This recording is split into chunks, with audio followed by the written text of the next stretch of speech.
Todos los que están aquí, sin importar la edad, no pueden hacer nada sobre el pasado. Pablo dijo, olviden lo que quedó atrás y sigan avanzando hacia lo que está delante de ustedes. Dios tiene un plan. Si eres soltero, por favor, no te cases con la persona equivocada. Cásate con alguien que ame al Señor como tú. Si eres un cristiano a medias, conviértete en un cristiano íntegro. Y luego busca una esposa o esposo que también sea íntegro. Es mejor estar soltero que casarse con la persona equivocada. Tu infierno comenzará en la tierra si te casas con la persona equivocada. Y tu cielo puede comenzar en la tierra si te casas con la persona correcta.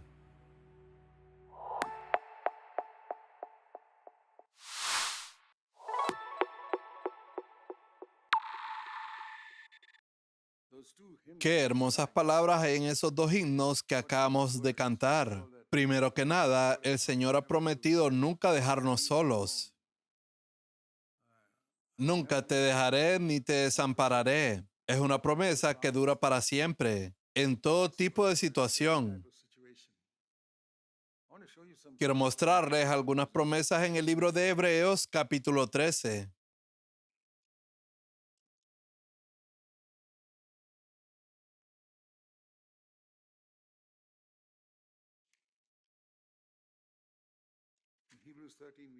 Leemos en Hebreos, capítulo 13, en la última parte del verso 5.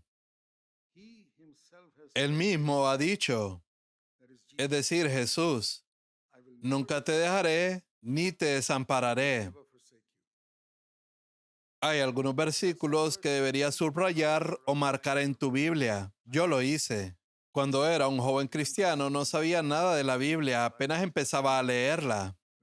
Cada vez que encontraba un versículo bueno lo subrayaba. No quería perderlo porque en otro momento al leer la Biblia los encontraba con facilidad. Solía marcarlos en rojo. Nunca te dejaré ni te desampararé. Ahí no hay ninguna condición que diga si eres fiel. Si hubiera tal condición, perdería la esperanza. Es incondicional, porque ninguno de nosotros es 100% fiel. Yo ciertamente puedo levantar la mano y decir, no he sido 100% fiel desde que nací de nuevo, pero Dios ha sido 100% misericordioso conmigo. He hecho lo mejor que he podido para vivir para el Señor, pero he cometido muchos errores y tropiezos. Pero poco a poco uno va mejorando. Es algo así como aprender a escribir. Cuando un niño pequeño empieza a escribir las letras del abecedario, todas le salen torcidas. Muchas veces ponen la letra C y la E al revés, pero poco a poco mejora. Y a veces llegan a ser tan hábiles que escriben una letra muy hermosa. Y así es el crecimiento cristiano. No debemos desanimarnos cuando fallamos o tropezamos, sino que debemos levantarnos. La única persona que fracasa de verdad es la que no se levanta después de caer. Decidí que incluso si caigo 1000 veces, no me voy a quedar en el suelo, voy a levantarme. No voy a presumir que nunca he caído, sino que voy a presumir que cada vez que me caí me levanté. También puedo decir que el resultado de eso es que con el tiempo, las caídas se vuelven menos frecuentes. Nunca puedo decir en ningún momento, de ahora en adelante nunca caeré. La escritura dice, si alguien piensa que está firme, tenga cuidado de no caer. Muy importante. Eso está en 1 Corintios 10, verso 12. Si alguien piensa que está firme, tenga cuidado de no caer. Dios no nos permitirá ser tentados más allá de nuestra capacidad. Nunca te dejaré ni te desampararé. Hebreos 13, verso 6 dice, así que podemos decir con toda confianza. La palabra confianza es muy importante aquí. Así que podemos decir con toda confianza, el Señor es el que me ayuda, no temeré. ¿Qué podrá hacerme el hombre o el diablo? El Señor es mi ayudador. ¿Sabes? A Jesús se le llama el león de Judá. Aunque yo entrara en un bosque y el león más fuerte de allí es mi amigo y camina a mi lado, no tengo miedo de los otros animales. ni de tigres, leopardos, ni nada. Es interesante. Al Señor se le llama el león de Judá y Él dice, nunca te dejaré ni te desampararé. Así que cualquiera de ustedes que esté pasando por pruebas y dificultades, quiero animarles a creer una cosa. No sé por qué Dios permite que sus hijos pasen por tantas pruebas, pero ese parece ser el patrón del Nuevo Testamento. En el Antiguo Testamento, la bendición de Dios era la prosperidad. En el Nuevo Testamento, la bendición de Dios es tribulación y pruebas, porque Dios tiene más confianza en nosotros que en el Antiguo Testamento. En el Antiguo Testamento, si Dios permitía que alguien sufriera a manos de otras personas, ellos perdían su fe en Dios. A lo largo de todo el Antiguo Testamento, la historia fue, siempre que Israel era fiel, ellos prosperaban y todos sus enemigos eran derrotados, porque ellos eran fieles a Dios. Pero luego, ¿qué pasaba? Cuando eran infieles a Dios, sufrían hambrunas, enfermedades y eran derrotados por sus enemigos. Pero parece que aquí en el Nuevo Testamento es al revés. Si lees el Antiguo Testamento, siempre es constante. Cada vez que los israelitas eran obedientes y fieles al Señor, Él los bendecía. Sus enemigos eran siempre derrotados. Ellos eran prosperados, tenían mucho dinero y sus cosechas eran buenas. Pero cuando eran infieles y comenzaban a adorar ídolos, entonces venían enfermedades, problemas y todo tipo de dificultades. Pero Dios no podía confiarles nada más que eso. Es como los bebés pequeños. Hay que estar dándoles de comer, se alegran cuando les sonríes y cuando les das lo que quieren. Lloran por leche y se las das. No pueden soportar ninguna prueba. Pero si tienes a un hijo adulto que puede enfrentar cualquier prueba o tribulación, supongamos que consigue un trabajo y es tratado injustamente allí, luego pierde su empleo y aún así regresa alegre diciendo, Jesucristo sigue siendo mi Salvador. Él me ha permitido pasar por esto. Yo mismo enfrenté situaciones cuando estaba en la Marina porque me mantuve firme en el Señor. Mis oficiales superiores eran todos incrédulos. Me causaban problemas de alguna manera. Recuerdo una vez me negué a firmar una declaración falsa y dije, Señor, soy cristiano y no puedo hacerlo. Fui transferido de mi trabajo en media hora. Yo dije, está bien, alabado sea el Señor. Y siempre recibía algo mejor, ya fuera espiritual, materialmente, físicamente, no importaba.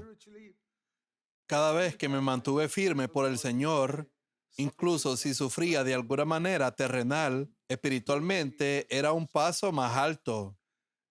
Y así el Señor me preparó para mi ministerio, el cual comencé a servir al Señor en 1966, ahora hace casi 60 años.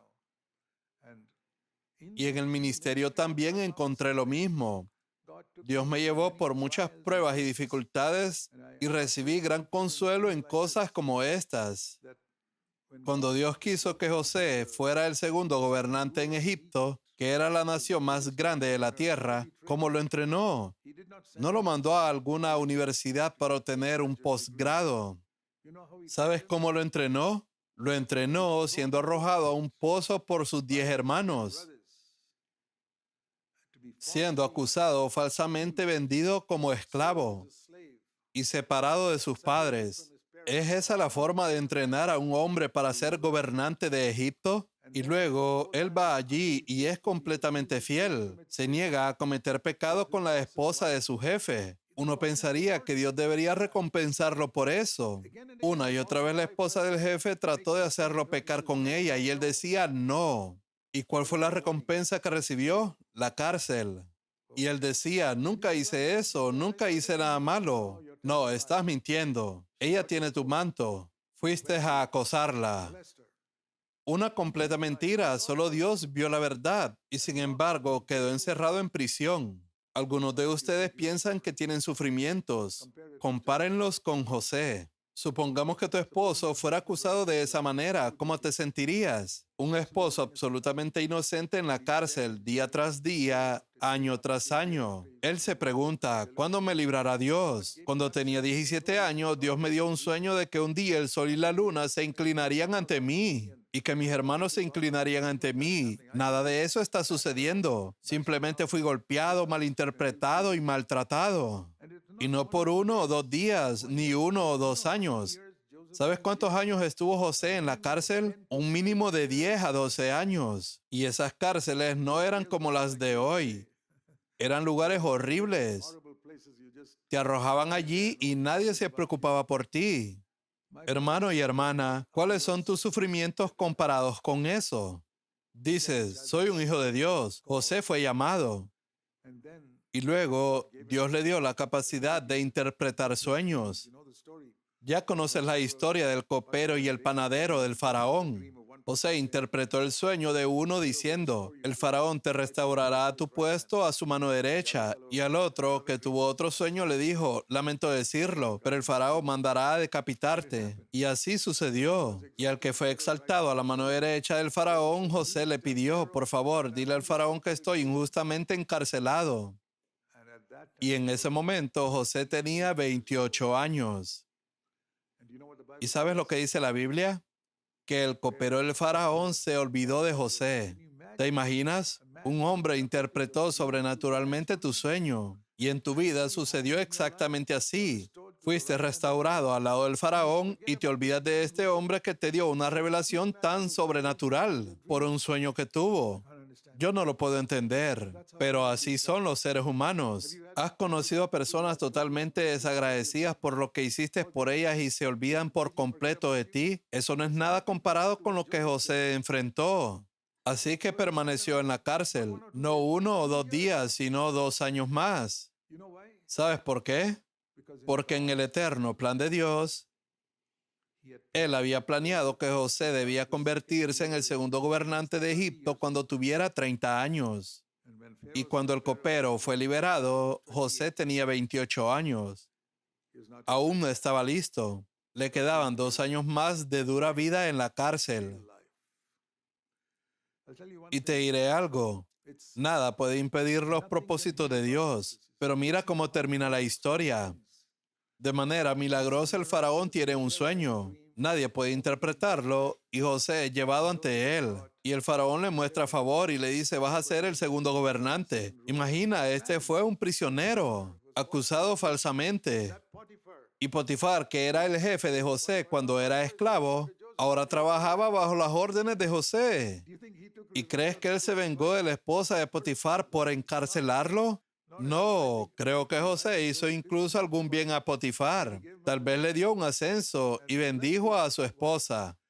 Así es un hombre piadoso. ¿Por qué digo que José era así? Porque cuando vinieron sus hermanos que lo acusaron, él los bendijo. Eso hace un cristiano, alguien que ha sido tratado injustamente y que ha sufrido mucho, bendice a aquellos que lo trataron mal. Eso es tremendo. Si has tenido la oportunidad de hacer eso en tu vida con alguien que te trató mal, estás caminando por el camino correcto. Y no es solo José. Piensa en un hombre como Moisés. Dios tenía un plan para Moisés. Y ese plan era que a la edad de 18 años, y déjame decirte algo que probablemente nunca antes habías escuchado. Dios quería que Moisés fuera el líder de los israelitas para sacarlos de Egipto. Pero, bueno, esto no lo encuentras directamente en la Biblia, pero te lo voy a demostrar. Cuando Moisés tenía 40 años, defendió a un israelita y mató a un egipcio, diciendo, ¿cómo te atreves a golpear a este israelita? Y lo golpeó tan fuerte que murió. Moisés debió ser un hombre muy fuerte para haber matado de un solo golpe a este hombre. La noticia llegó al faraón, y aunque Moisés casi estaba listo en la línea para ser el próximo faraón, porque era el favorito del faraón más que su propio hijo, tuvo que huir para salvar su vida. y Dios lo llevó al desierto, donde cuidó de ovejas durante muchos años. Moisés tenía 40 años cuando fue al desierto y cuidó ovejas. ¿Sabes cuántos años pasó cuidando ovejas? ¿Alguien lo sabe? Correcto, 40 años. A los 80 años, Dios lo llamó para liberar a los israelitas y se convirtió en el profeta más grande del Antiguo Testamento. Ahora, te diré algo más. Yo creo que Dios quería que Moisés fuera el líder a los 50 años, pero él no había aprendido la lección en 10 años, así que tuvo que pasar otros 30 años. Ahora, ¿por qué digo eso? Si van conmigo al libro de Éxodo, Éxodo habla del tiempo cuando los israelitas fueron liberados.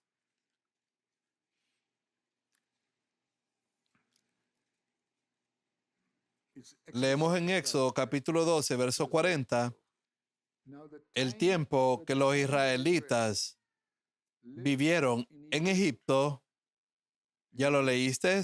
Fue de 430 años. Ese fue el tiempo en que fueron esclavos. Y después de los 430 años, en aquel mismo día, exactamente después de los 430 años, todos los ejércitos del Señor salieron de la tierra de Egipto. ¿Lo entendiste? ¿Cuántos años estuvieron en Egipto? 430 años. Ahora vamos a Génesis capítulo 15.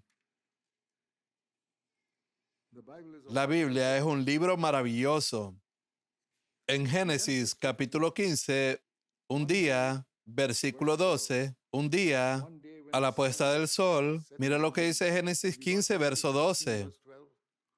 Un profundo sueño cayó sobre Abraham. El terror de una gran oscuridad cayó sobre él. Y Dios le estaba dando una promesa. En el versículo 1 le dijo, no temas, Abraham, tu recompensa será muy grande. Eso dijo en el versículo 1. En el verso 13 dice, y Dios dijo a Abraham, ten por cierto que tus descendientes serán extranjeros en una tierra que no es suya, es decir, Egipto, donde serán esclavizados y oprimidos por ¿cuántos años? Durante 400 años. Pero, ¿qué fue lo que leímos en Éxodo? Que estuvieron esclavizados por ¿cuánto? 430 años. Entonces, ¿Dios conocía el futuro, sí o no? Dime, ¿Dios conoce el futuro? ¿Se equivocó en su cálculo? ¿Cómo es posible que dijera 400 años y terminaran siendo 430 años? Esta es la ventaja de leer las escrituras cuidadosamente, comparando escritura con escritura. Espero que nunca olvides lo que te dije hoy. Yo solía estudiar la Biblia cuidadosamente y cuando me encontré con esto dije, no puede ser. Dios no comete errores y oraba, Señor, ¿qué significa esto? Y esta fue la respuesta que recibí. Y creo que cuando lleguemos al cielo descubrirás que lo que digo es correcto. Dios quería que Moisés pasara 10 años siendo pastor y que a los 50 años liberara a los israelitas. Pero Moisés no había aprendido la lección en 10 años, ni en 20 años, ni en 30 años. Finalmente la aprendió después de 40 años. Y los israelitas, que debieron haber sido liberados 30 años antes, cuando Moisés tenía 50, tuvieron que sufrir más tiempo porque el hombre de Dios aún no estaba listo. Creo que estoy 100% en lo cierto, porque no hay otra explicación. Dios conoce el futuro. Su plan era 400 años, pero terminaron siendo 430 años. Ahora, ¿cómo se aplica esto a nosotros? Dios puede tener un plan para ti que a cierta edad hayas aprendido tu lección espiritual y seas útil en su servicio, pero eres perezoso, no eres íntegro, no eres radical, cedes al pecado allí y allá. Los planes de Dios se retrasan año tras año. Y tal vez a los 30 debiste haber sido un siervo sobresaliente de Dios, pero fallaste. Y finalmente alcanzas ese nivel a los 40 o 45 años. No era la voluntad perfecta de Dios, era solo su voluntad permisiva. Debemos buscar vivir en la perfecta voluntad de Dios. Ahora, no podemos hacer nada sobre el pasado, pero sí podemos hacer algo al respecto con el futuro. Tenemos que aprender que Dios tiene un plan para nuestra vida. Su plan es eterno, pero no siempre se cumple porque nosotros fallamos. Dios me llamó a edificar nuestra primera iglesia. Comenzó en nuestra casa en agosto de 1975. Este mes se cumple exactamente 50 años. El 17 de este mes se cumplen 50 años desde que mi esposa y yo comenzamos una reunión en nuestro hogar y una familia se unió a nosotros. Éramos dos familias y empezamos a reunirnos en casa. Yo había sido expulsado de la iglesia donde predicaba porque enseñé sobre el bautismo en el Espíritu Santo y eso era considerado un pecado imperdonable en una iglesia bautista. No se puede predicar sobre el bautismo en el Espíritu Santo en una iglesia bautista. Para ellos es un pecado imperdonable. Así que no me perdonaron y me dijeron, tienes que irte, Zach. Les dije a los miembros de la junta, ¿puedo dar un último mensaje de despedida el próximo domingo en la mañana? He predicado aquí un año completo. ¿Puedo dar un último mensaje de despedida el próximo domingo? Me respondieron no.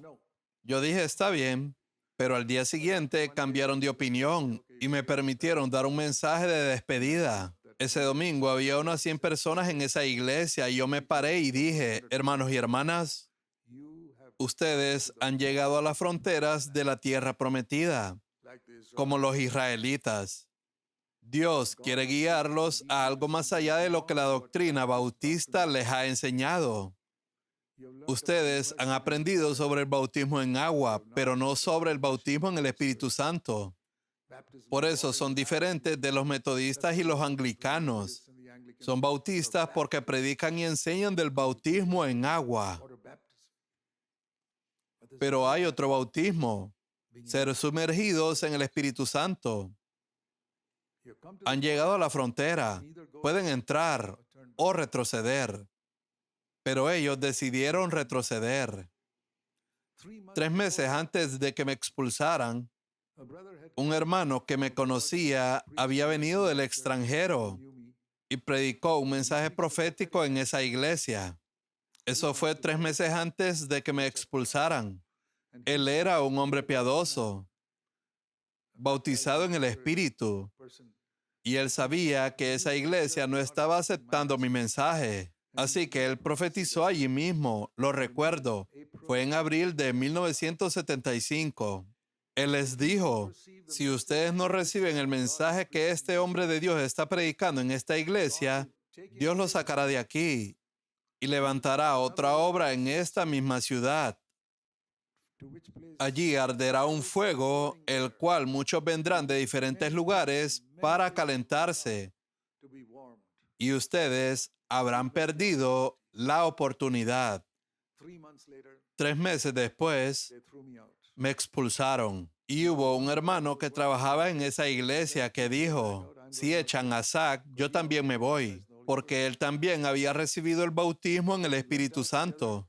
Entonces salimos juntos y comenzamos la primera iglesia CFC. Nos reunimos el 17 de agosto de 1975, 2 familias. Estábamos unidos. Jesús dijo, donde 2 o 3 están reunidos en mi nombre, yo estoy ahí en medio de ellos. Y desde ese día trabajé con ese hermano durante 49 años. Él murió el año pasado. Partió para estar con el Señor. Permítanme contarles algo sobre mi testimonio con él. Él era de una comunidad muy diferente de la mía, así como los judíos y los gentiles eran diferentes. Y Dios unió a judíos y a gentiles. Su comunidad era completamente diferente a la mía. Y en la India esas dos comunidades nunca trabajan juntas, nunca se mezclan. Los gentiles eran lo opuesto de los judíos. Dios escogió a alguien que era de una comunidad opuesta a la mía y nos unió. Ustedes quizás no lo sepan, pero en la India los que hablan tamil prefieren estar con los que hablan tamil, los que hablan hindi con los que hablan hindi. Y la gente de una región prefiere estar con los de su misma región. Es conveniente cuando las personas son de la misma mentalidad y temperamento. Pero los judíos y gentiles eran muy distintos. Y Dios unió a este hermano conmigo y nos bautizó en el Espíritu Santo. Ahora, déjenme darles mi testimonio. Éramos muy diferentes en personalidad, dones y ministerio. Su don era completamente distinto del mío. Él era más un pastor y el mío era más un ministerio profético. Y en 49 años, este es mi honesto testimonio. Nunca rompimos la comunión, ni un solo día. Podíamos mirarnos directamente a los ojos. Nos amábamos en Cristo. Y a veces no estábamos de acuerdo, entonces decíamos, está bien, veamos cómo resolvemos esto. Él no me seguía ciegamente y yo tampoco lo seguía ciegamente a él. Yo expresaba mi opinión, él expresaba la suya. Y si no coincidíamos, decíamos, oremos un poco más sobre esto. Así trabajábamos hasta llegar a una decisión común y decíamos, ahora podemos seguir adelante. Pero nunca rompimos la comunión. No hubo ni un solo día en el que yo no pudiera mirarlo y abrazarlo como a un hermano en Cristo. Aprendí en esos 49 años que podemos estar en desacuerdo con alguien y aún así amarlo y llegar a una decisión correcta. A veces él tenía razón, a veces yo tenía razón. Les voy a dar un ejemplo. Había una hermana en nuestra iglesia cuya hija se había ido al extranjero y ella debía cuidar de sus nietos. Y algunos de esos nietos se estaban comportando muy mal, de una manera muy incorrecta. Y ella no estaba controlando a ese muchacho. Ya se le había advertido antes. Entonces le dije a mi hermano, creo que deberíamos sacarla de la iglesia. No podemos permitir este tipo de indisciplina. Yo era muy estricto y este hermano siempre era el que moderaba mi severidad. Estoy agradecido por eso. En un matrimonio, si tanto el esposo como la esposa son estrictos, los hijos la pasan muy mal. Pero si pueden moderar eso y controlarlo un poco, es mejor. Así que estaba muy agradecido de que este hermano fuera diferente a mí. Aunque si él hubiera estado solo, toda la iglesia se habría vuelto permisiva. Así que yo estaba allí para equilibrar las cosas. Es maravilloso cuando dos hermanos trabajan así. Creo que Pablo y Bernabé eran así. Pablo era un hombre estricto que no toleraba tonterías. No sé si conoces esa historia en Hechos capítulo 13. Tómate el tiempo para leerla. Dice que ambos fueron llamados por Dios. Bernabé era conocido como alguien que tenía un ministerio para alentar y animar. Pablo era el hombre que iba directo, así como Jesús. Tomaría un látigo y expulsaría a los cambistas. Pablo era ese tipo de persona. Y ellos fueron a un lugar llamado Chipre, donde el gobernador de ese lugar estaba respondiendo al evangelio. Pero ese gobernador tenía un mago a su servicio que se sintió amenazado de que Pablo influyera en el gobernador. Así que él trató de impedir que el gobernador escuchara el mensaje. Y Pablo y Bernabé estaban allí juntos. ¿Y saben qué hizo Pablo? Fue directamente a ese mago y le dijo, hijo del diablo y enemigo de toda justicia. No estoy exagerando, lean Hechos capítulo 13, enemigo de toda justicia. Yo mismo a veces he sentido ganas de hablar exactamente así. Le dijo, tú, enemigo de toda justicia, ¿nunca dejarás de torcer los caminos rectos del Señor? Ahora la mano del Señor está contra ti. Vas a quedar ciego. Bueno, yo nunca he llegado a ese extremo con la gente, pero aquel hombre quedó ciego y el gobernador al ver esto se convirtió. He pensado muchas veces que si Bernabé hubiera manejado esa situación, probablemente le habría puesto una mano en el hombro al mago y dicho, hermano, no hablemos así, démosle oportunidad de escuchar el evangelio. Nada habría pasado y el gobernador no se habría convertido. Y hay momentos en los que se necesita un Bernabé que anime a las personas. Por eso es maravilloso cuando un Bernabé y un Pablo pueden trabajar y valorarse mutuamente.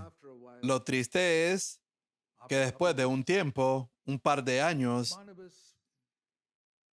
Bernabé mostró un poco de favoritismo hacia su primo Marcos, porque querían ir juntos en el ministerio. Marcos no había sido llamado, solo Bernabé y Pablo. Aún así, Marcos se les unió y Bernabé le dijo a Pablo, oye, es mi primo, tráelo con nosotros. Y Marcos en el primer viaje, al ver todo lo que estaba sucediendo, al ver demonios siendo expulsados, dijo, esto no es para mí. Y los abandonó y se fue. Un par de años después, cuando quisieron hacer otra gira por las iglesias, Pablo dijo, vamos Bernabé, volvamos. Y Bernabé respondió, tengo que llevar a mi primo. Pablo respondió, lo llevamos la última vez, ¿recuerdas lo que pasó? Nos abandonó. No podemos llevarlo. Pero Bernabé insistió, debemos llevarlo. Dos hombres llamados por Dios en menos de 2 años ya estaban en desacuerdo. ¿Y sobre qué punto estaban en desacuerdo? Bernabé dijo, debo llevarlo. Pablo respondió, lo siento, no voy a ceder a un hombre que abandona así la obra de Dios. No lo aceptaré. Y lo triste es que dos hombres que Dios había unido, Pablo y Bernabé, al cabo de 2 años el diablo logró separarlos. Así que de estas lecciones debemos aprender. Entonces Pablo se fue con Silas. Y escucha esto con atención. Nunca más vuelves a leer acerca de Bernabé en el libro de Hechos de los Apóstoles. Lo que lees es de Pablo, Pablo y Pablo. Bueno, no pretendo interpretarlo demasiado, pero me parece muy significativo que el Espíritu Santo no mencione más a Bernabé. Bernabé fue un gran hombre, incluso se le llamaba hijo de consolación, un gran hermano. De hecho, él fue quien llevó a Pablo a la iglesia cuando todos lo rechazaban. Pero cuando un hombre favorece a un familiar y se opone a la dirección del Espíritu Santo, ocurre algo serio. Cuando un hombre está dispuesto a romper una relación que Dios estableció solo para favorecer a su primo, a su tío o a su esposa, por ejemplo, lees en Apocalipsis capítulo 2 sobre el anciano de la iglesia en Tiatira que estaba siendo influenciado por su esposa. El Espíritu Santo dijo a través de Juan, tú, líder de Tiatira, tu esposa es una Jezabel. ¿Sabes lo que es una Jezabel? En el Antiguo Testamento fue una mujer que influyó en Acab para oponerse al siervo de Dios, Nabot, y mandó a matarlo. Y aquí había alguien con ese mismo espíritu de Jezabel tratando de influir en su esposo, en contra de la manera en que Dios quiere dirigir esa iglesia. He visto ese tipo de situación donde una esposa influye en su esposo, que es un anciano en una iglesia, para que se ponga en contra de la manera en que Dios quiere dirigir esa iglesia. Ten cuidado. Si Dios te ha llamado a algo, no dejes que tu esposa te influya en la dirección equivocada. Recuerdo cuando Annie y yo fuimos presentados por medio de un hombre muy piadoso, a quien ambos respetábamos. Antes de casarme con ella le dije, Annie, siempre serás lo segundo en mi vida, nunca serás la primera. Normalmente, cuando la gente se casa, dice, querida, siempre serás lo primero en mi vida. Pero yo le dije, querida, siempre serás lo segundo en mi vida. Y quiero ser también lo segundo en la tuya. Quiero que Jesús sea el primero en tu vida y en la mía. Llevamos casados 57 años y todavía le digo lo mismo. Querida, siempre serás lo segundo en mi vida y yo quiero ser lo segundo en la tuya. Esa es la razón por la que tenemos un matrimonio feliz. Si pones a Jesús en segundo lugar en tu vida, te lo aseguro que tendrás un matrimonio miserable. Siempre pon a tu pareja en segundo lugar después de Cristo. Así que Pablo puso a Cristo primero, pero Bernabé puso a su primo, Marcos. Pero algo bueno que veo es que Pablo no era del tipo que no perdona, como para decir, nunca más quiero saber de Marcos. Él quiso redimir a ese joven. Más adelante, en una de sus cartas, Pablo dice, toma a Marcos y tráelo contigo, porque me es útil para el ministerio. Fue maravilloso que Marcos haya aprendido la lección debido al rechazo del apóstol Pablo. Asimismo, Marcos se arrepintió gracias a que Pablo fue estricto. A veces tienes que ser estricto con la persona. Y si esa persona se arrepiente, significa que aprendió la lección. Y luego, ¿sabes qué hizo este hombre? Escribió el Evangelio de Marcos. Ahora ya conoces la historia detrás del Evangelio de Marcos. Es maravilloso cómo Dios guía. Cuando lees la Escritura cuidadosamente, ves cosas asombrosas. Entonces Dios permitió que Moisés pasara por eso. Y dijo, 2 millones de israelitas, 600,000 hombres y muchas mujeres y niños tendrán que sufrir 30 años más. ¿Por qué? porque el hombre de Dios no estaba listo. Y así me ha sucedido a mí. Tenía 35 años cuando Dios me llamó a iniciar la primera iglesia de CFC. Le dije, Señor, no lo sé. Se suponía que debía estar listo a los 30 años, como todos tus siervos fueron llamados. No lo sé. ¿Retrasé tu propósito? Si fue así, perdóname. No sé cuál es tu plan para mi vida. Pensé en eso y dije, bueno, Señor, si fue así, lamento haber desperdiciado 5 años y haber hecho sufrir a otras personas.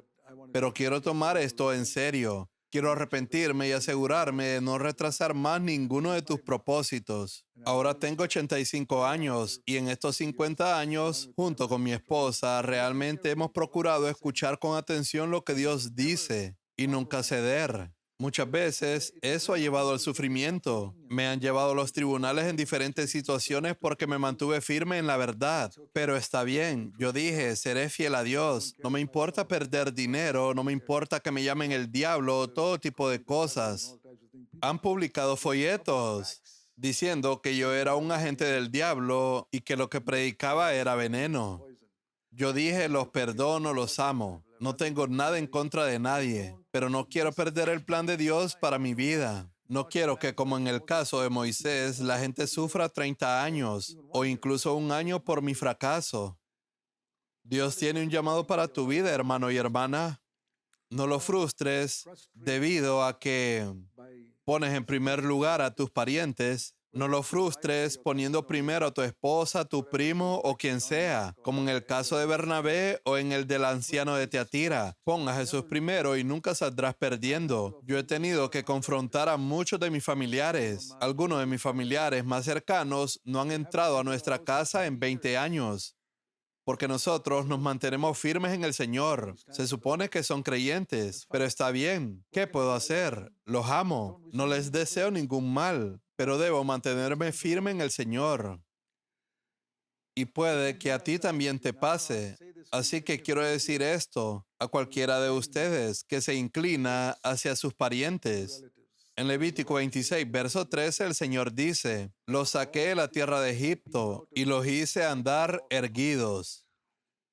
Dios quiere que camines erguido, que nadie pueda doblarte, que tu esposa no pueda doblarte, que tu esposo no pueda doblarte, que camines erguido, que Jesús te sostenga y que no te doblegues ante nadie, que tu jefe no pueda doblegarte, que digas, lo siento, Señor, soy cristiano, no puedo hacer eso. En la marina muchas veces tuve que decir eso. Si te niegas a doblegarte, le diré a cada uno de ustedes que están sentados aquí, Dios puede hacer milagros y un ministerio asombroso a través de ti. Pero si Él ve que te has doblegado, es posible que te pierdas por completo el plan de Dios para tu vida. Déjame darte otro ejemplo que ya conoces muy bien. ¿Sabías que antes de que Jesús escogiera a los 12 discípulos, Él oró toda la noche? Es el único lugar en la Biblia donde leemos que oró toda la noche. Muchas veces se iba al desierto a orar, pero en Lucas 6, verso 12, leemos en el versículo 12, en esos días, Lucas 6, verso 12, leemos que en esos días Jesús se fue al monte a orar, a solas, lejos de cualquier ser humano, y pasó toda la noche orando a Dios. Ahora, él no hacía eso regularmente. La mayoría de las noches él dormía bien, pero a veces tenía una carga tremenda. Hay momentos en que tienes una carga en el corazón y tienes que orar hasta que esa carga se vaya. Y él tenía la carga de orar toda la noche. Y su carga era, Señor, Padre, ha llegado el momento de escoger quién va a continuar la obra que he comenzado. Yo también he tenido esa carga. La obra que el Señor comenzó hace 50 años, ahora que estoy envejeciendo, he dicho, Señor, tiene que haber alguien que continúe con esta obra. Y Dios ha levantado en la India a 12 hermanos que se han encargado de la obra. Se la he encargado por completo a ellos. Yo ya no tengo nada que ver con la obra en India. A veces me piden consejo, pero lo fui formando a lo largo de los años para que se hicieran cargo de la obra por completo. Así que puedo entender cómo se sintió Jesús con esa carga. ¿A quién entregaré esta obra? No voy a estar aquí para siempre. Él sabía que quedaba muy poco tiempo. Él tuvo un ministerio de solo 3 años y medio y a mí me tomó 50 años formar a estos 12 hermanos. Jesús en 3 años y medio tuvo que formar a estas personas. Y dice en Lucas 6, verso 13, que cuando terminó su tiempo de oración, se hizo de día y había muchos discípulos, y de entre ellos escogió a 12. Dijo, todos estos son discípulos, pero estos 12 serán apóstoles.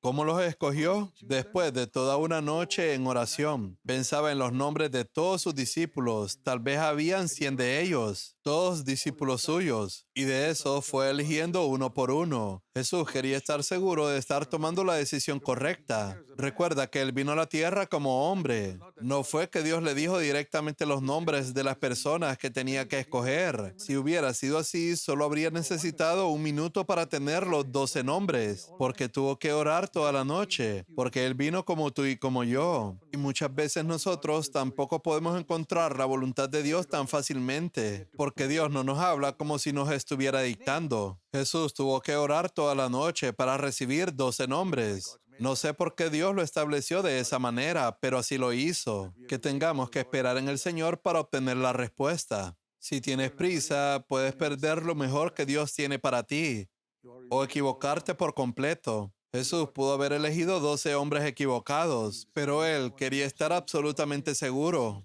Quizá le parecía que esos eran los nombres que su padre ponía en su mente, pero quería confirmarlo. Esperó y al llegar la mañana tuvo la certeza de que esos eran los que el padre había escogido. Entonces leemos que en Lucas 6, versos 13 y 14, cuando se hizo de día, Jesús llamó a sus discípulos y escogió 12 de ellos, a los que también dio el nombre de apóstoles: Simón, Andrés, Santiago, Juan, Felipe, Bartolomé. Recuerden que estaban allí unos 100 discípulos, y de entre ellos Jesús iba llamando por nombre: Mateo, Tomás, Jacobo, hijo de Alfeo, y Simón, Judas, hijo de Jacobo, y Judas Iscariote. Lee con atención al final del verso 16. Judas no era un traidor en ese momento. Hasta después se convirtió en un traidor. Cuando decimos que alguien se volvió leproso, ¿fue leproso desde siempre? No. Recuerda esto, al principio Judas no era un ladrón. Fue uno de los que el Padre le dijo a Jesús que escogiera. Judas Iscariote era el más inteligente de todos los 12 apóstoles. ¿Cómo lo sé? Los 12 discípulos se movían con Jesús constantemente. Iban a una posada y todos se quedaban en la misma posada. Viajaban juntos. Fueron al menos 3 años en los que siempre estuvieron juntos. Y cuando convives de manera tan cercana con alguien todos los días durante 3 años, realmente descubres cómo reacciona en diferentes situaciones y lo llegas a conocer de verdad. Después de esos 3 años, era imposible de que entre 12 personas que siempre estaban juntas no se dieran cuenta si alguno de ellos era un traidor. ¿Cómo podrías? Y sin embargo, en la última cena, cuando el Señor dijo, uno de ustedes me va a traicionar, nadie sospechó de Judas. Nadie dijo, de seguro es Judas. ¿Cómo pudo un hombre que era un traidor estar siempre con 11 personas astutas e inteligentes y nunca ser descubierto? Porque él era más astuto que todos ellos. Judas era el más inteligente. Esto es lo que puedo ver. Por eso sé que Judas Iscariote fue el más astuto, más educado e inteligente entre ellos, porque pudo vivir 3 años y medio con estas 11 personas y ninguna de ellas descubrió que era un traidor. Ellos seguían preguntando, no sé, ¿quién será, Señor? ¿Seré yo? Nunca miraron a Judas para decir, Él es el que lo hará. Y por eso pienso que era un hombre muy inteligente y muy astuto. Y mi teoría es que él era el que estaba destinado a escribir todas las cartas a los Corintios, a los Efesios y a plantar todas las iglesias. Pero Judas perdió su corona y Pablo la recibió. Yo creo que Pablo fue la segunda opción de Dios. La primera había sido Judas Iscariote. Estoy dispuesto a estar equivocado en eso, pero creo que ese es el tipo de cosas que han sucedido en el mundo. Dios escoge a alguien y si esa persona no es fiel, Dios le da esa corona y ministerio a alguien más. Eso siempre me ha preocupado. Yo mismo he orado, Señor, no quiero perder el ministerio que me has dado por ir detrás del dinero o ir detrás de la honra del hombre. Por ejemplo, cuando escuché el llamado de Dios, tenía 24 años, lo recuerdo bien. Fue el 6 de mayo de 1964.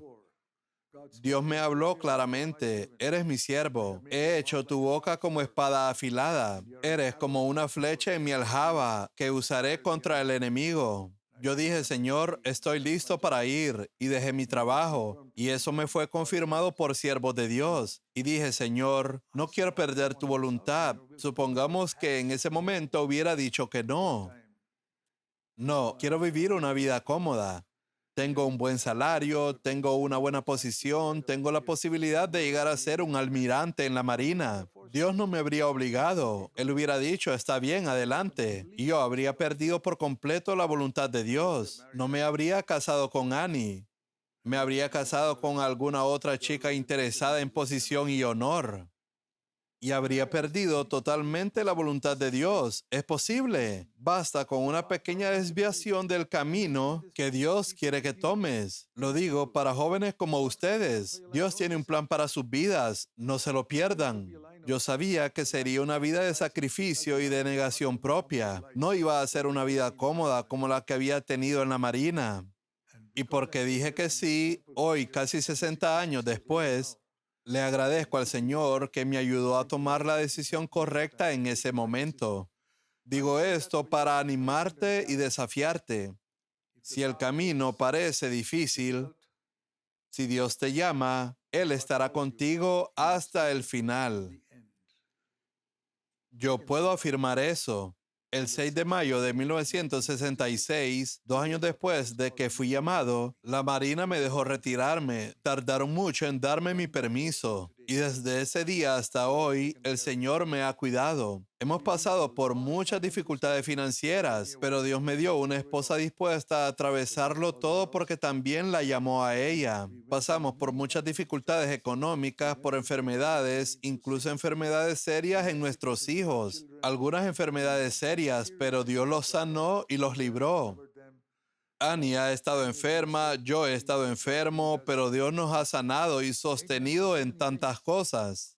Y al final decimos, Señor, tú has sido fiel, nos has guardado, estamos felizmente casados, hemos visto tantas iglesias plantarse en tantos países del mundo. La palabra de Dios ha llegado a casi todas las naciones de la tierra a través de nuestros mensajes en YouTube y la palabra de la semana. Una vez contamos que eran 186 países los que recibían el mensaje. Así que alabamos al Señor. Y podrías perderte todo eso solo por desviarte un poco. Apenas 5 grados a la derecha y te perderías la voluntad de Dios. Digo esto para ti, no pierdas la voluntad de Dios. Todos los que están aquí, sin importar la edad, no pueden hacer nada sobre el pasado. Pablo dijo, olviden lo que quedó atrás y sigan avanzando hacia lo que está delante de ustedes. Dios tiene un plan. Si eres soltero, por favor, no te cases con la persona equivocada. Cásate con alguien que ame al Señor como tú. Si eres un cristiano a medias, conviértete en un cristiano íntegro. Y luego busca una esposa o esposo que también sea íntegro. Es mejor estar soltero que casarse con la persona equivocada. Tu infierno comenzará en la tierra si te casas con la persona equivocada, y tu cielo puede comenzar en la tierra si te casas con la persona correcta. Nuestro hogar hoy es un anticipo del cielo. Lo puedo decir con honestidad delante de Dios. Nunca escucharás gritos en nuestra casa. No era así al principio. Poco a poco llegamos a este punto. Progresamos espiritualmente. Dios quiere que cada uno de ustedes, especialmente los solteros, tengan un hogar que sea como un anticipo del cielo. No será de la noche a la mañana, pero llegará si te casas con la persona adecuada. Y para los que están casados, si los dos escogen el camino de la cruz, deben negarse a sí mismos cada día. Recuerdo que cuando conocí a Annie, antes de casarnos, le pregunté, ¿qué tipo de libros lees? Y descubrí que leía los mismos libros sobre el camino de la cruz que yo estaba leyendo. Y dije, eso es maravilloso. Esta es la persona correcta. Ella entendía el camino de la cruz como yo. Así que asegúrate de que la persona con la que decidas casarte tenga la misma visión y meta que tú. Vivir para Dios al 100%. No busques primero los valores terrenales.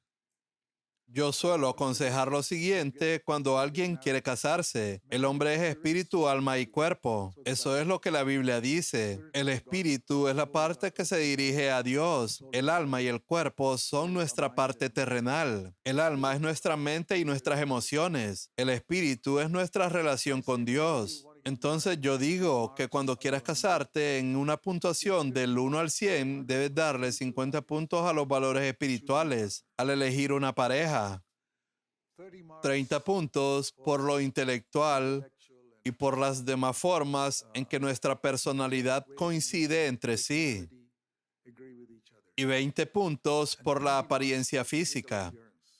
Podrían estarse preguntando, hermano Zach, ¿quieres decir que la apariencia física también es importante? Bueno, tienes que sentir atracción por él o por ella. No hay nada de malo en la atracción física.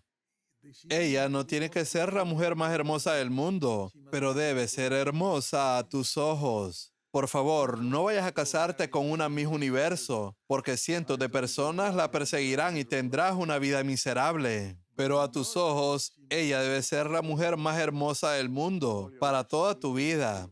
Así que según tus ojos, debes de dar 20 puntos para cualidades físicas, 30 puntos para semejanza intelectual y emocional y 50 puntos para lo espiritual. Alguien que tema a Dios, sea humilde y busque a Cristo primero. De esa manera debes considerar el matrimonio y Dios te guiará a la persona correcta. Y oramos para que Dios te guíe a la persona correcta. Lo que quiero decir es que Dios tiene un plan para tu vida. Moisés no se lo perdió, pero estuvo 30 años fuera de él y muchos sufrieron por eso.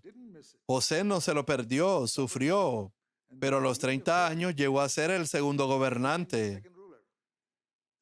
Jesús no lo perdió. A la edad de 30 años fue al bautismo y el Padre dijo, estoy complacido contigo, estás ungido y vas a salir a mi ministerio. A veces tomamos caminos equivocados. Por ejemplo, el apóstol Pablo tomó caminos equivocados, perseguía a los cristianos, completamente fuera de la voluntad de Dios.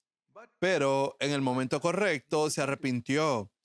Creo que también tenía alrededor de 30 años y el Señor se encontró con él y lo transformó. Y cuando lo transformó, lo hizo radicalmente. El que antes perseguía a los cristianos, ahora comenzó a llevar a las personas a Cristo. Así que todos estos ejemplos en las Escrituras son un tremendo ánimo para nosotros. Ellos pasaron por sufrimientos. Por ejemplo, David. Creo que tenía unos 20 años cuando Samuel derramó el aceite de la unción sobre su cabeza y le dijo, tú vas a ser rey.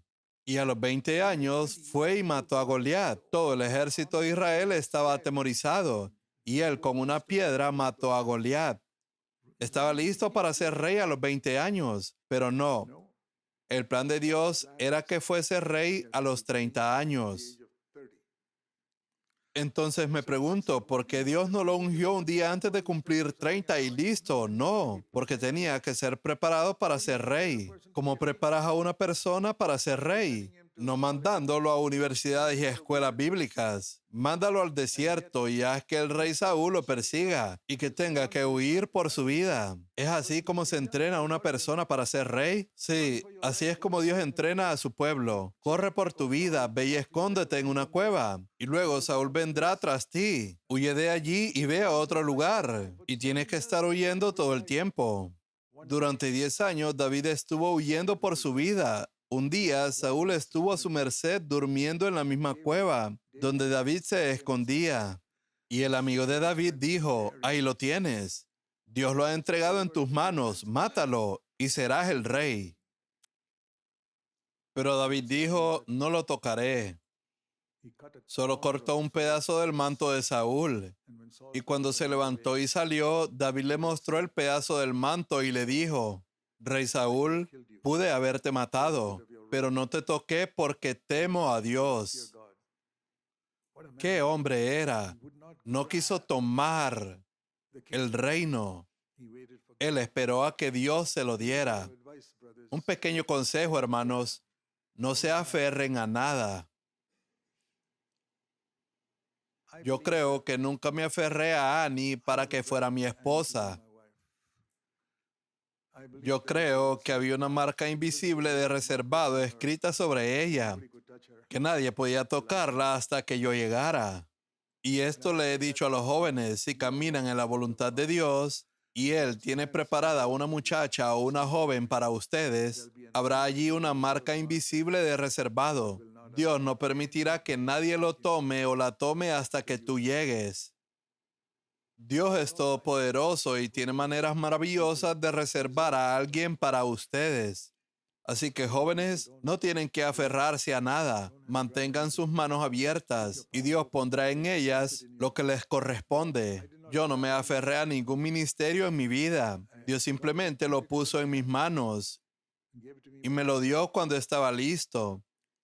Todo en nuestra vida debemos recibirlo de Dios y entregárselo a Él. No se aferren. Nuestras manos siempre deben estar abiertas. La única persona a la que me aferré es a Dios mismo. Me aferré a Jesús y mantendré las manos abiertas para todos los demás. Incluso con el dinero que tengo, siempre digo, Señor, el dinero está en una cuenta bancaria a mi nombre, pero lo mantendré en mis manos abiertas. Tú puedes tomarlo y quitármelo todo. A veces Dios me ha permitido perder dinero en el negocio que hago. Me he sustentado con un pequeño negocio todos estos años porque así se sustentaba Pablo. Y yo he tratado de seguir su ejemplo y en ocasiones he perdido dinero. Y el Señor me ha dicho, esto es la respuesta a tu oración. ¿Qué estaba orando? Señor, líbrame del amor al dinero. Entonces Él permitió que perdiera una gran cantidad de dinero y así fue como me liberó del amor al dinero. Para amar a Dios tenemos que ser libres del amor al dinero, pero la manera en que Él te hará libre del amor al dinero es permitiendo que pierdas una gran cantidad. Cada vez que he perdido dinero he dicho, gloria a Dios, soy un poco más libre del amor al dinero.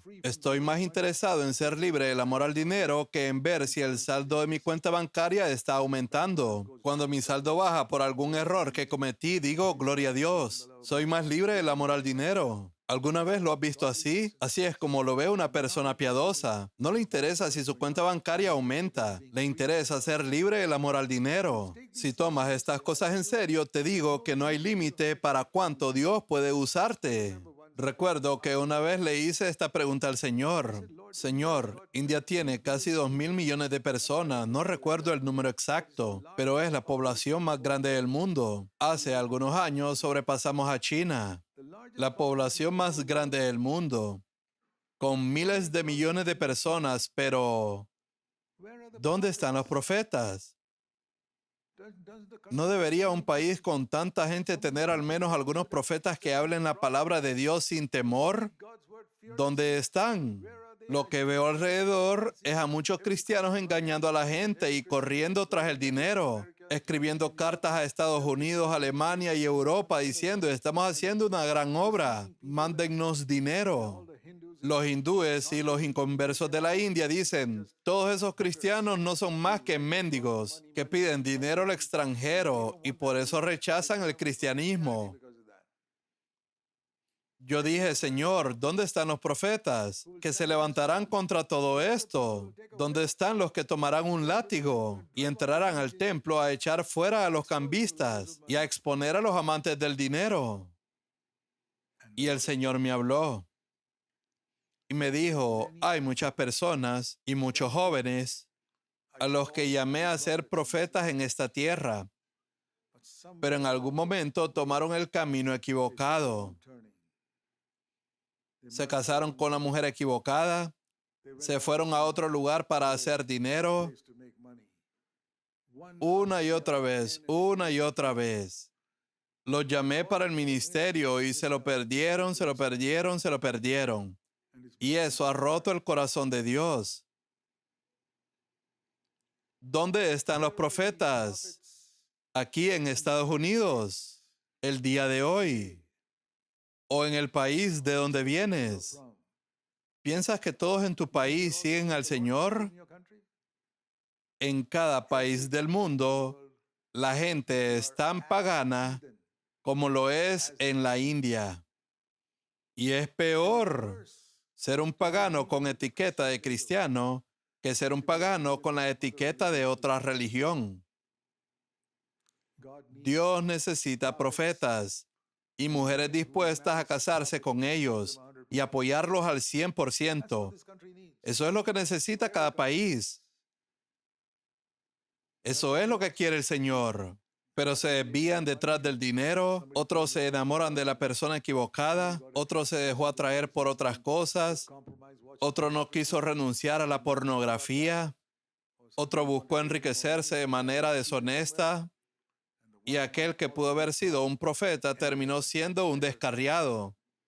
Y hoy hay gente en el infierno que debió haber sido profeta. El Señor nos dijo que nosotros mismos podamos hacernos profetas. Déjame mostrarte esto. Ojalá pudiera seguir hablando por muchas horas, pero creo que pararé aquí. Vayamos a Mateo capítulo 9.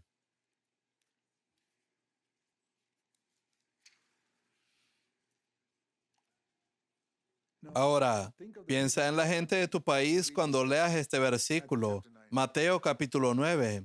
Jesús desde el cielo está mirando a la gente de tu país o de tu ciudad o de tu pueblo o de tu pequeña localidad o de cualquier estado de donde viniste a esta conferencia, de cualquier estado o de cualquier ciudad. Aplica esto a tu situación y ve a Mateo 9, verso 36. Y viendo las multitudes, la gente de tu ciudad, de donde sea que vengas, Jesús tuvo compasión de ellas. Yo creo con todo mi corazón que puedes aplicar eso a la ciudad de donde vienes. Y viendo las multitudes, Jesús tuvo compasión de ellas, porque estaban angustiadas y abatidas, es decir, descarriadas. Muchos de ellos están sufriendo, han perdido la esperanza. Y el diablo les ha descarriado como ovejas sin pastor, que vagan y se dejan llevar por engañadores. Así es la ciudad en la que tú y yo estamos. Aplica el versículo 37 a tu ciudad. Entonces dijo a sus discípulos, la cosecha es mucha, pero los obreros pocos. Los verdaderos obreros son gente dispuesta a trabajar duro, sudar y esforzarse por servir al Señor. Y lo harán no por un salario, sino porque aman a Jesús. Eso es todo. Sin ningún salario o por ningún regalo. Lo harán por amor al Señor. ¿Qué dijo Jesús entonces? ¿Les dijo que fueran? No, no fue eso lo que dijo. Y tampoco es lo que yo te digo. Los obreros son pocos. No vayan, sino oren para que el Señor envíe a los obreros correctos. Es interesante, los 12 discípulos estaban escuchando, pero Jesús no dijo, vayan. Él dijo, oren para que el Señor envíe a los obreros que Él ha escogido para su cosecha. Si vas sin haber sido escogido y enviado por Dios, arruinarás la obra de Dios. Yo lo he visto. Gente que dice, oh, quiero ir y hacer eso, pero terminan haciendo un desastre. Si se hubieran mantenido alejados, al menos algo habría ocurrido allí.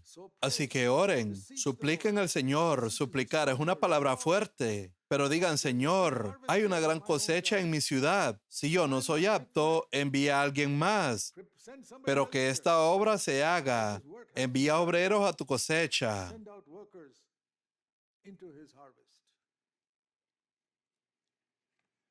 Que Dios los bendiga a todos. Gracias por venir a esta conferencia. Espero que algo de lo que escucharon aquí nunca lo olviden. y los desafíe a buscar al Señor con todo su corazón.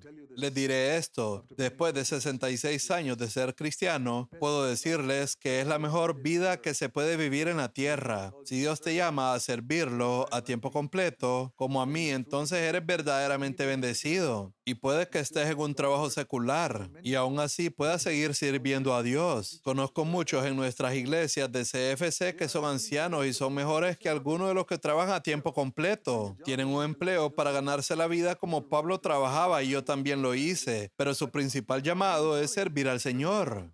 Alabado sea Dios por esas personas y tú puedes ser uno de ellos. No dejes tu trabajo para servir a tiempo completo sin poder sustentarte. Busca una manera de mantenerte y a la vez sirve al Señor con todo tu corazón. Esa es la mejor manera de hacerla en estos tiempos. Oremos.